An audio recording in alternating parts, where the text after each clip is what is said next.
और वही लोग, welcome to our another game play video. और इस वीडियो में हम लोग बात करने वाले हैं अपने गेम प्ले को कैसे परफेक्ट बनाएं, यानी कि गेम प्ले परफेक्शन के बारे में।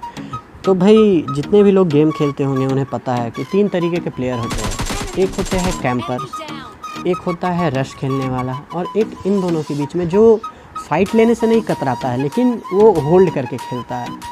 वो स्ट्रैटेजी, उनकी अपनी कुछ स्ट्रैटेजीज़ रहती है। तो भाई यहाँ हम लोग तीनों टाइप के प्लेयर्स के बारे में डिस्कस कर चुके हैं और आगे हम लोग बढ़ते हैं टिप्स की ओर।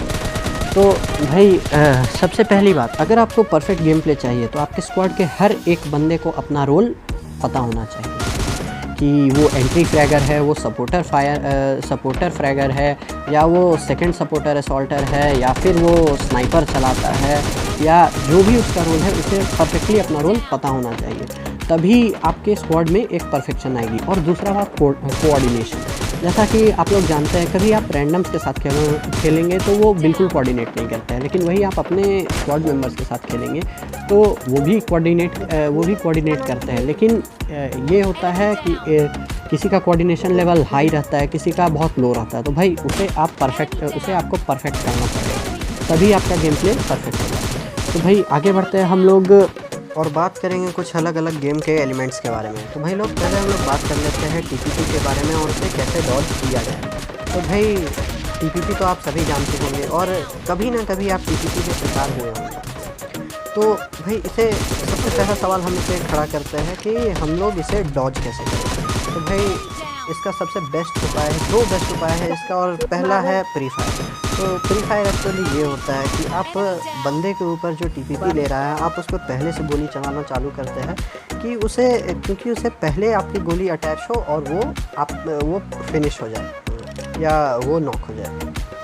और फिर इसकी भी एक डिसएडवांटेज है कि आप प्री फायर तभी दे जब आपको ये देना आता है, क्योंकि बहुत लोग ऐसे होते हैं कि प्री फायर दे के अपनी गोलियां ख़त्म कर लेते हैं और जब बंदे को मारने की बारी आती है तो उनकी गन रिलोड पे चल जाती है, जिससे कि बहुत बड़ा घाटा होता है और वो सीधे आपकी पेटी बना देता है। तो भाई अगेन ये आपकी प्रैक्टिस पे डिपेंड करता है और आपको इसे बिल्कुल परफेक्ट करना पड़ेगा। सेकंड टिप की ओर बढ़े तो हमारा सेकंड टिप है जंप शॉट।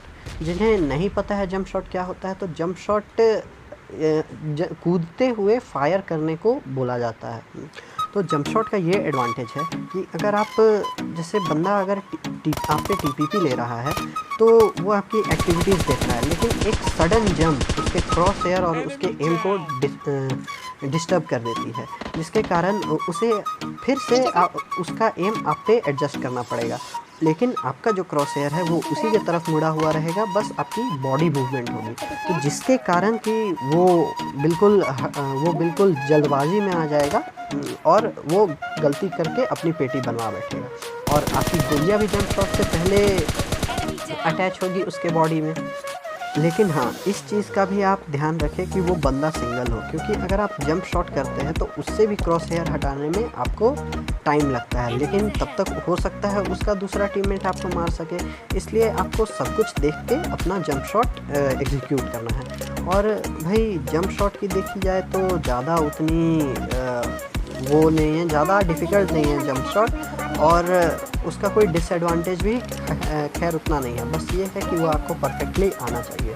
तो ये भी आपको प्रैक्टिस से करना पड़ेगा। और भाई ये जो मैं बोल रहा हूँ ये सिर्फ सुनने से नहीं होगा, इसकी आपको प्रैक्टिस भी करनी पड़ेगी। अब बात कर लेते हैं कैसे एक परफेक्ट टीपीपी लिया जाए। तो भाई आप हो सके तो जितना टाइम तक हो सके आप उतने टाइम तक अपनी पोजीशन रिवील ना करें, और आपका एम और पूरा ध्यान सीधे बंदे के ऊपर होना चाहिए और आपका ध्यान कहीं नहीं भटकना चाहिए अगर आप टीपीपी ले रहे हैं तो। और आपकी कोशिश यही होनी चाहिए कि बंदे के क्लोज आने से पहले आप उसे मार दें। हाँ, क्योंकि आप उसकी एक्टिविटीज़ देख सकते हैं, वो लेफ़्ट जा रहा है, राइट जा रहा है, और वो जब दौड़ते हुए आपकी तरफ आएगा तो उसे दिक्कत होगी आपकी ओर ये तुरंत फायर करने में, लेकिन आपका स्कोप तो सीधे बंदे पे खुलेगा। तो इस चीज़ का एडवांटेज आपको ज़रूर मिलेगा।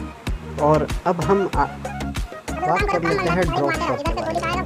तो भाई ड्रॉप शॉट एक्चुअली ये होता है कि अगर आपके ऊपर कोई बंदा फायर कर रहा है तो आप इंस्टेंटली प्रोन का बटन दबाएं और आप लेट के उसके ऊपर फायर करें। इससे ये होगा कि उस बंदे को आपके क्रॉस हेयर पे एडजस्ट करने के लिए अपने क्रॉस हेयर को बहुत थोड़ा टाइम लगेगा और उतने के लिए उसे फायरिंग रोकनी पड़ेगी और तब तक तो आप गोली चलाते ही रहिएगा और आप उसे आराम से फिनिश कर दीजिएगा। भाई ड्रॉप शॉट की भी कुछ डिसएडवांटेजेस है कि जब लेटते समय आप ड्रॉप शॉट तब ना दे जब आपके पास 10 HP 5 HP ऐसे हेल्थ बनी हुई है, क्योंकि आप समझ सकते हैं कि लेटते समय जब आप लेटिएगा तो तब तक वो आपके हेड पे मार सकता है, क्योंकि आपका हेड सामने रहता है उस समय। और अगर आप स्क्वाड में इसका इस्तेमाल कर रहे हैं तो आप इसका इस्तेमाल लास्ट बंदे के लिए बचा के रखें, क्योंकि अगर आप एक बार प्रोन होते हैं तो आपको फिर खड़े होने में भी टाइम लगता है और हो सकता है तब तक उसका कोई दूसरा टीममेट आपको मारे। और जैसा कि आप जानते हैं अगर आप लेटे हुए हैं तो मैक्सिमम गोली आपको हेड पे आती है, तो जिसका डैमेज आपको 10 पड़ना था उसका आपको अब 20 पड़ेगा या 30 पड़ेगा। तो भाई इस चीज़ का भी ध्यान रखें कि ड्रॉप शॉट भी हमें प्रॉपर देना चाहिए और इसकी भी प्रैक्टिस करनी चाहिए। और भाई ये इतनी इम्पोर्टेंट शॉट है कि ये लगभग सबको मास्टर करनी चाहिए। तो भाई नेक्स्ट हम लोग बात करते हैं कि कंपाउंड्स या घरों में कैसे रश किया जाए।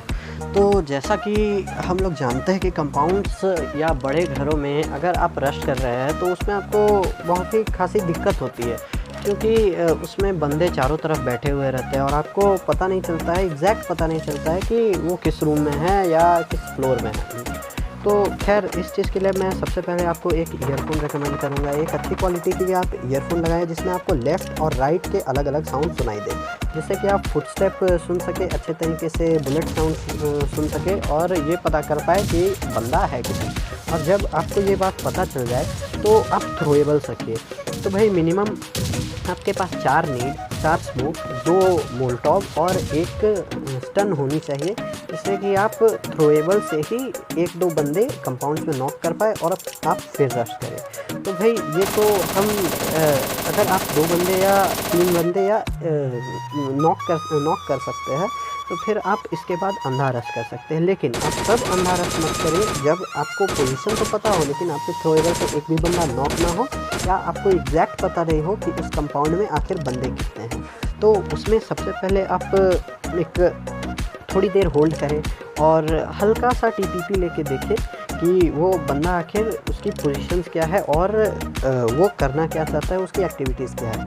और जैसे ही आपको ये बात पता चल जाए और अंदाज़ा हो जाए कि हाँ भाई अब सही है, अब हम लोग रश कर सकते हैं या हम कुछ गोलियां चला सकते हैं, तो आप सबसे पहले एक नॉक निकालें और उसके बाद अपने टीम के साथ अंदर घुस जाएँ। या और एक और तरीका है जिससे कि आप ये कर सकते हैं, और ये आप तभी करें जब आपको उनकी पोजीशन पता नहीं चल रही है या फिर वो फुटस्टेप नहीं कर रहे हैं। सबसे पहले आप अपने टीममेट को अंदर भेजिए और उसके बाद फिर सारे लोग आपके टीममेट पे फायर करेंगे, जिससे कि आपको सबके बारे में पता चल जाए, जैसा कि आपने इस क्लिप में देखा।